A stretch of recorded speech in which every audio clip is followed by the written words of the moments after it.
Welcome to the American Cryptid and Paranormal Society podcast. I'm the Cryptid Guy, and with me, as always, is my host, best friend, confidant, and all you can eat buffet buddy, Tiny, aka Daniel Hurst. Tiny, how you doing, brother? Yeah, I'm good. I'm good. I'm getting it all together, full from aforementioned buffet, and just hanging out. How It's you doing? I'm alive and kicking like hell, bro, and I feel very good. I feel happy. I got a lot less stress on my life now here. And speaking of that, I think there's a few things we need to talk about to let the viewers know what's been going on with us. Um, Daniel and I have been doing a lot of reflecting on the way the show's originally started and what we originally wanted to do, and I think we've stayed very true to that. But we've had the opportunity to kind of go back to our original roots and become Fringe Investigations again. Now, for those of you who don't know, the original Fringe Investigation team was myself, Tiny, and the Woo Woo Kid, who is no longer part of the show. But we do have permission now to use all the old shows and to use the name again. And Tiny and I have decided that's probably the smart thing to do. So where we're going to go from here is real simple. It's going to be American Cryptid and Paranormal Society presents Fringe Investigations. And what we're doing is we're taking all our old shows and we are putting them back on a new platform. We're in the process right now of dealing with YouTube. We haven't accessed our old channel in what, 4 years? Yeah, Almost yeah. 4 years. So, of course, the passwords and everything have been lost. So, what we're trying to do is just merge the two entities as far as both YouTube channels. We're going to try merging those two together, but we will let you know how that goes. And speaking of reflection, Mm. I know we've touched on it just a little bit in past shows, and we have touched on it because we've been a little slack putting shows out. Our heart's still here, but we had to do some growing in our personal lives. I know for me, um, I've been doing a lot of physical and emotional healing myself. I've lost 50 pounds. Yeah, you look fantastic, man. I And told you today you look like a pro wrestler walking in the house. trying to, trying to get back to the old me pre-sickness, get my head straight, get my body straight. I'm eating better. I've eaten a few vegetables lately. Don't pass out. Smell toast. Am I stroking out? But trying to get better, and of course, work takes up Oh yeah. a lot of time, and I've been in a new position at work, getting adjusted to it. But there's been a lot going on with you too, hasn't there? Well, most people that listen to the show, you can tell Tiny and I have a real good rapport. He's one of my closest friends, and he's been a confidant, as I said. And I haven't really publicly talked about this, but I had been going through a divorce, and it's never easy, and it's one of those things where I don't blame anyone for the way things happened. I wish nothing but the best for my ex-wife, and I pray she has a happy life and is full of joy. But that does take quite a lot out of you going through a divorce, and I just needed some time to get my head straight and reassess what's important. And much like Daniel, I had to get myself straight. I've dropped 45 pounds myself. Been trying to work out a little bit more. We're just trying to slow down the time clock, I guess. Hmm. Be nice to be 25 again. So the whole reason that we talk about Christian's divorce and both of us getting our stuff back together is, I think, it's an explanation of the reason why we treat the show much like a bachelor pad. That's good. That's good. Maybe We maybe we should call it the Bachelor Pad. yeah, we'll rename it the Bigfoot Bachelor Yeah, Pad. we keep changing the names. We might as well just get Bigfoot Bachelor Pad. Yeah, but yeah, I thought that would be kind of a nice correlation there. Both of us being bachelors, we'll just treat the show like it. Exactly. The other thing we've decided to do, and this is something Tiny's always wanted to do, and I never thought we would have many to answer. But we're going to start. We're going to do a whole show, and we're going to dedicate it to answering questions left in the comment section on the YouTube channel. Also on our 800 number, our Twitter account, our Instagram account, and our Facebook account, because we get comments left on all of those. I would also ask if you're interested and if you want to take care of us, we would really appreciate everyone liking and subscribing to our Instagram and our Twitter channels. All those are be posted below, so you can do that pretty easily. We're trying to get some more subscribers. A while ago, we lost before Saint Elon came in and took Twitter over. We lost our entire Twitter account somehow. It just we woke up one morning, it was gone.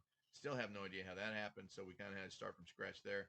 So we would really like to have people join the community for us. I'd like to leave a bigger digital footprint, and we're going to attempt out on Instagram, Twitter, and of course Facebook. The other thing we're going to be doing is we are bringing someone new into the Fringe Investigations family. I think that we'll really benefit from the addition just for the dynamic. Definitely. We will be having the one, the only, Shelley Dangerous Wright will be joining us from time to time as she sees fit. And I think those of you know who Shelley is, she's a brilliant person. She's got an incredible background. For lack of a better word, she's a practicing witch. So she's got that going for her. Got tons of experience in the paranormal world. Tons, yeah. She's been on radio, TV, everything. So she's probably going to sound a lot better than us on this podcast. Yeah, well, she looks better than us anyway, but she will sound better. That's not hard. No. Which brings us to another thing too. Speaking of looks, we we are planning a live. It's going to be a little ways out, and we have to look into some things and prepare, and obviously advertise a little bit. But we've decided to kind of dip our toe in that and see how it goes. But you'll get to see us on video. You get to see what we look like. So that's right. Prepare for that. Get a wide angle lens. Yeah. Prepare for that mental damage. The mental damage. They can't sue us for being ugly, can they? I hope not. We're in trouble. Anyway, along with all of our new endeavors and thought process, I am now an official member of MUFLON, and I am very, very excited about that. Specifically because I've always considered aliens cryptids.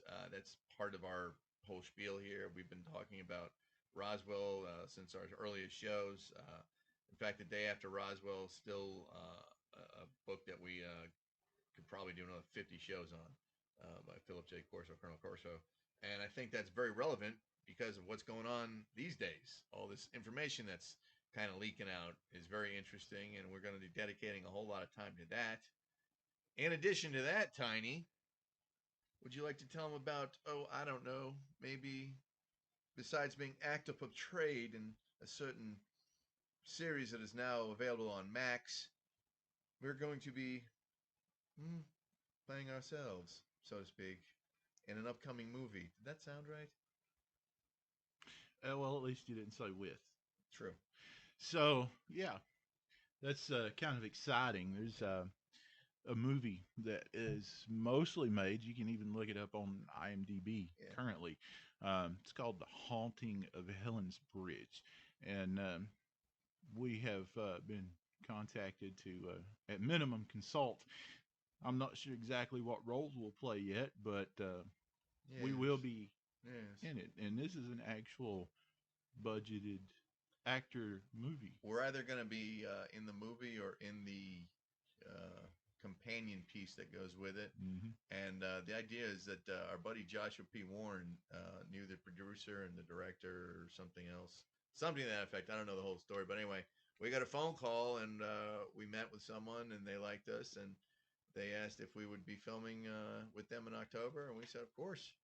So we were honored, and we will be letting you know how that goes as time progresses. But this is actually going to be really cool for us because I think it's going to be something that is not only unique for the genre, but it'll be unique for the Asheville area, and of course for American Cryptid Paranormal, and definitely for Beyond Fringe. So that's something we're very much looking forward to. The other thing is Tiny has been working on a few things on the paranormal side, and we'll also be doing more shows about that later on. Um, one of the other issues we've been talking about or thinking about is generating more of an audience. So, in addition to our YouTube channel, of course, we'll be probably expanding our broadcast platform. Now we're on Spreaker right now, but we're thinking about maybe trying to get on a different platform as well. So we've got a lot of things lined up. What we're going to be doing is we're actually going to be changing the formats a little bit. Instead of doing hour-long shows, Daniel and I thought that we should probably break them down to half hours, just so it'd be more enjoyable for people. You know, if you have less time, you can do it that way. So we'll probably record hour shows, but then we'll be breaking them into two separate things. We have also been incredibly busy doing some events, and as far as that goes, we have the Flying Saucer event coming up, and that is in Burnsville, and that will be on, let me double check here, September 16th of 2023 from between 9 and 5. And that's going to be a very, very exciting time for us. We're going to be able on stage. We're going to be speaking about cryptids and UFOs, and it'll be a good time. You can also come and see us, and we'll have some special T-shirts made. American Cryptid and Paranormal and Cryptid Guy will be in the alien T-shirt business, and they're actually going to look kind of cool. I've been working on that for quite a while. Also, we will be doing another show on some investigations that have been going on in the great state of Florida with more of our fuzzy little friend, the Dog Man. We've had an investigation I think how long we've been conducting that? Almost 3 years now. Yeah, somewhere around there. Almost 3.5 year investigation on some Dogman reports that happened in the Gulf side of Florida, Central Florida. I don't want to give exact areas, but it's a pretty interesting story that's been going on for almost 4 years now, realistically, and it just continues to get better and better. So we will be doing all of this very recently, and we will have more information for you. And Tiny, I know you have another question or you have a statement. So now that you're an official MUFON investigator, I'm not an investigator yet. I'm a member of MUFON investigator. It's high up in the food chain. Gotcha. Yeah. Okay. But I am working on that. So one of the things that, like, I personally believe aliens exist. Excuse my speaking. I personally believe that they exist. I have seen tons of UFOs, but they're exactly what it stands for. They're unidentified. They were in the air. I don't know what was in them. Could be ours. Could be drones. Could be anything. That being said, I've never really got into ufology just because the difficulty in studying it. How do you study? How do you research UFOs? For me, I've always been fascinated by UFOs. But I've had a very strange upbringing. Being originally from New England, my parents, even before they were married, when they were kids, actually were on a beach in New England, and they saw a UFO, and actually got interrogated by the military. And that's because this incident happened near a nuclear base that at that point in time nobody knew was nuclear. So that was pretty interesting. My grandparents, where they're from, where they lived, Barney Hill was their mailman. Now, Barney Hill might sound familiar from the Betty and Barney Hill abduction. That was the first one that actually talked about. That was like the first original abductees. And of course, Roswell has always fascinated me. So I've been talking about UFOs, reading about UFOs since I can remember. But I'm much like you, and of course all the sci-fi stuff as a kid. Yeah. When I was growing up, we had like three channels, and one of them was PBS, and of course this is where my fascination for Tom Baker's Doctor Who came into play, like the Fourth Doctor. And as you can tell, if you look at my house, I've got a little wall dedicated to my Tom Baker memorabilia, some of my prized possessions, or some signed things from the Doctor. But of course, that always fascinated me. So I think the sci-fi aspect, and then the things that were said, and then of course my parents telling me things that they saw, and just everything in general. Just kind of everyone I knew was also kind of into that when I was a kid. Like we all talked about that Mm. stuff. So I just kind of think I was born into it, actually, in a weird way, because everyone in my family believes in that stuff. Yeah, I've seen a ton of stuff myself. Had some really interesting experiences as a kid, but I still just I can't figure out how to research it. Like you can, you go out and you watch, you put, Oh yeah. binoculars on stuff, but that really don't tell you much. I saw as a kid before the stealth bomber was revealed. I saw one, thought it was a UFO, just like probably thousands of other people. Well, I mean, think about it, Tiny. When the SR-71 came out, I, you talk about something that looked like a UFO. And then the blackbirds. Yeah, and then the Blackbirds, and then Mm-hmm. apparently there's these new hypersonic jets that they have like an anti-grav system. Mm-hmm. I don't know. We're never gonna know what we have because one, we don't really need to know, and two is the government's never gonna let us know. But uh, I think we're definitely on the precipice of finding out a whole lot more information than we ever thought we would. And I know the conspiracy theorist in me says it's all it's a false flag kind of thing, blah blah blah. But the truth is, we're just gonna have to see how it plays out. Mm. With everything that's been happening lately, with all the government officials basically saying, yeah, Oh we've yeah. worked with them, they're real, so forth and so on. And then a lot of these videos that are popping out on social media and stuff that show stuff, I have to wonder, like, when you see videos, and that's one of our difficulties in the field for anything. When you see a video or a picture or anything, it can be anything, and fakes are so quality now. Oh yeah. You can't that AI stuff. Yeah. Oh my God! I was looking There's a I was flipping through YouTube or Facebook or Instagram, one of them, and those little ads for AI, and it says Mm-hmm. upload your picture and you become like a knight, and it'll Mm-hmm. show you what you look like as a barbarian and stuff like. Mm-hmm. It's not it's incredible. I mean, it's a real pig. It's fascinating what they can do. So realistically, I'm with you. Yeah, I and then mean, they there's could fake anything if they wanted to. there's so many drones around now. Oh I yeah. mean, have you seen the firework Oh displays yeah. with drones? That's incredible. It is. It's amazing. But how do you differentiate? That's the problem. Whether and it doesn't matter what genre of investigation you're in. How do you differentiate between a fake and a real? The only thing that you can really do is assume one way or the other. The only real evidence is personal experience. I agree. But even again with ufology, you have a personal experience. What is it? You know, but with everything that's going on, I have to wonder if we're not being prepped.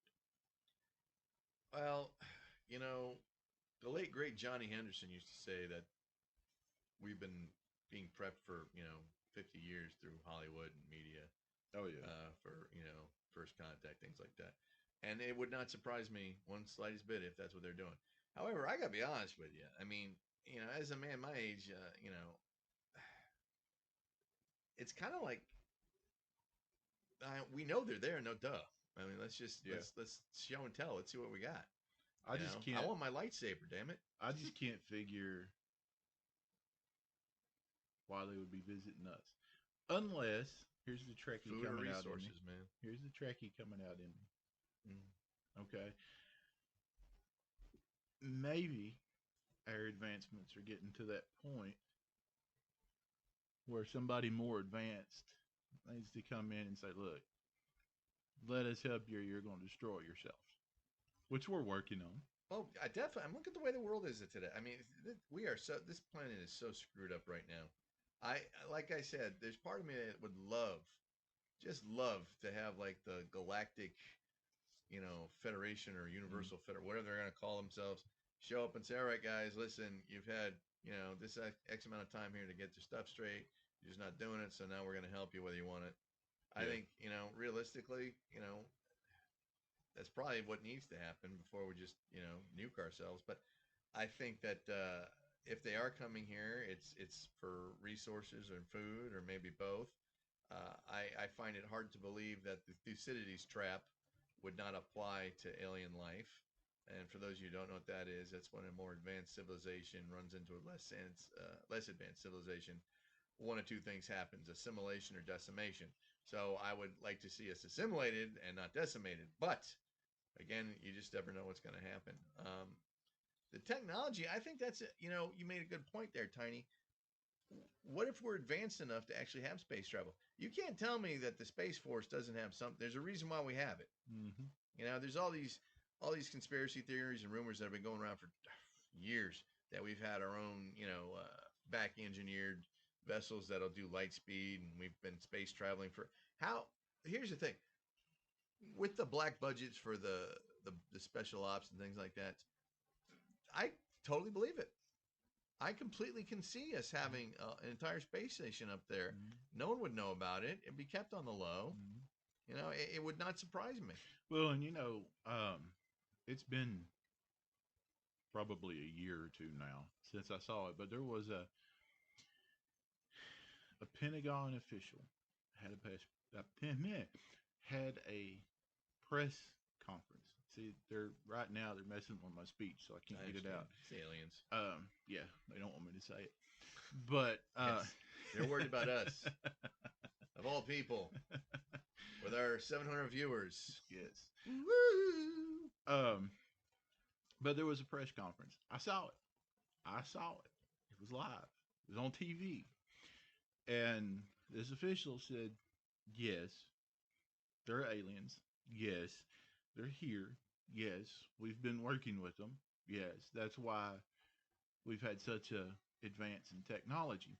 He also said that there are multiple races of aliens here, and they are working with different governments for different ends. Yeah, but see now, if that's not scary, like Well, what kind of ends? Like the ends of us, or I mean, think about that. Because I mean, if you have a plant, it's like you have these different, being in MUFON, you read all these reports and you see all these different things, and you say, there's the Arctic types, and then there's the reptilians, and then there's all these other, Zeta Reticulites, and then the Anunnaki, and all these. So you have all these alleged races, but where where are they from, and what do they want, and why, if they've been here so long, are we keeping it on the low? I mean, wouldn't you want to know that? Oh, by the way, we're not alone, and well, here's the thing with my thought process on that anyway. It's a lot like keeping Bigfoot on the down low. There's idiots. there's a lot of idiots. So if we had been working with aliens, which I'm sure we have, if they're here, I don't know if they're here, but if they're here, we have. And you wouldn't want that to get out because people are going to be stupid because that's what people do. And well, and another example is like everybody says, well, the government should let us know about all the experimental weapons we have. No, they shouldn't. I There's don't a want to know. reason it's secret. Yeah, I don't want to know. You know, you don't want your enemies to know what you're working with, right? Oh, you're right. So why would you? I mean, you're absolutely right. But if you've got, like, okay, like, say you have like an alien race that is actually genuinely beneficial, wants to help humanity, it's possible. Mm-hmm. I mean, there might be one race out there that might take pity on us because we can't get our stuff together and can't get along, which I still don't understand. Like But cute little puppies. yeah, like cute little puppies. Uh, and they want us to do the right thing. Now, who are they working with? Are they working with the United States? They working with Russia? They working with Great Britain? Which who are they backing? Mm-hmm. And then if you have, say, a nefarious alien race, who are they backing? Mm-hmm. I mean, this goes back all the way to World War II with these thoughts. There's a lot of theories that Hitler had alien tech, and that's why the Nazis were so far advanced in all their mechanical equipment and all their weapons. And that, honestly, to me, that would make sense if you look at how long it took the United States to reverse engineer the U-boat technology. Mm-hmm. 30 years, almost 30 years. They had U-boats. They were taking them apart. And to compare with their tech, it almost took us 30 years to catch up and reverse engineer stuff. So they had to have some kind of help. I mean, I believe Werner von Braun even said that they had help from aliens. Don't quote me on that, but I remember hearing that too. Well, and then there's another thought too. What if the aliens are the one that said, "Keep your mouth shut"? Oh, that's like the government telling you not to say something. Guess what? Keep your mouth shut. Mm-hmm. I don't know how many times you and I have said this on I don't know how many podcasts, how many interviews. I think we've even said this like in print while we're being interviewed for other stuff. If we had definitive proof of our furry friend Bigfoot or the Cynocephali, aka the Dogman, you and I both have stated that we probably would not release it for two reasons. One, the retribution from the powers that be, and two, the world's not ready for it. Yeah. Because some idiot would go out trying to hunt these things. Yeah. And that's exactly what would happen with aliens. And I agree. I mean, honestly, the first thing, if they found an alien, what's the first thing they're going to do? If Roswell is true, if the Roswell story is true, first thing they do is they dissect them and try to figure out how they work. I get that. That's simple, but it's barbaric in nature. You don't need to do that these days. I mean, we can't tell me we can't just like do blood scans and kind of start backtracking their DNA that way. Right. I just don't agree with dissecting or killing anything for scientific purposes. It's just me. I think we're beyond that point. That's barbaric. I don't even believe in animal testing. I understand why it's done. I just don't think we need to do it these days. I think they should have the technology, or I'm sure they do, and they just, I don't know. Like I said, that's not really my forte. But I think if maybe that's why aliens are here. Maybe that happened with Roswell, and the mothership out here somewhere came down to, look, y'all are doing this wrong. It's possible. I mean, there's so much stuff that's possible. Tiny. I mean, look at. I was looking at something last night about something called the Black Knight satellite. Yeah, I've heard of that. That's when you start getting into that, you start researching that. That is some crazy stuff. Mm-hmm. They can take that all the way back to the Sumerians. Mm-hmm. I mean, it's incredible. Yeah, there's a lot of stuff out there, man. I mean, they still can't explain. I mean, we still have never found the missing link between Homo sapien and everything else that occurred before. I mean, that's why a lot of people think Bigfoot's a missing link. Frankly, I don't think he is. I think it's a separate issue. I think he's Gigantopithecus and he just never went away. But that's just me. I think they evolved. Yeah. Again, that's just me. And it's possible they were Nephilim. I mean, the older I get, the more I believe in the Bible. I know that sounds weird. I never thought I'd say that. But the more I think it's actually more legitimate than what we actually think. It's a history book, and you have to look at it as such.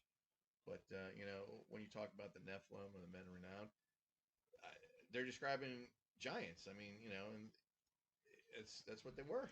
Have you seen the video of the I want to say it was California. I'm not sure. I want to say it was California, but it was a Hispanic family that a UFO either landed or crashed in their backyard. I think that was Nevada. Nevada? Yeah. And if you look at the video, and again, could be completely fake. I don't know. Anything can be fake now. But if you look at the video, all these guys, they're armed. They're armed. Like, they're ready. And the fact that there's footage of two officers from their cams saw this come down and investigated. Well, didn't they have pictures of the aliens like hiding in the backyard too off their CCTV? They, somebody finally leaked those. A lot of the video, the original video that especially aired on the news station and stuff, was blacked out. They blacked out the backyard completely. And that that footage finally came out, and it showed one of the aliens. It was in one of the vehicles, kind of like hiding, and you really couldn't see much. The one that I saw, the guy had edited, zoomed, and everything, and you can see eye shine and kind of a outline. What really intrigued me, somebody else pointed it out in that video. You have one of the family members standing at the gate to the fence, filming what was going on, right? If you look at the bottom of the fence, right by his foot, there's, how fences will just decay and there'll be holes in the bottom. You see this weird, really big hand, like reaching around it, like it's holding it. And there's another hole, and you can see eye shine coming through it. That's freaky. And they vanished. The family just was gone.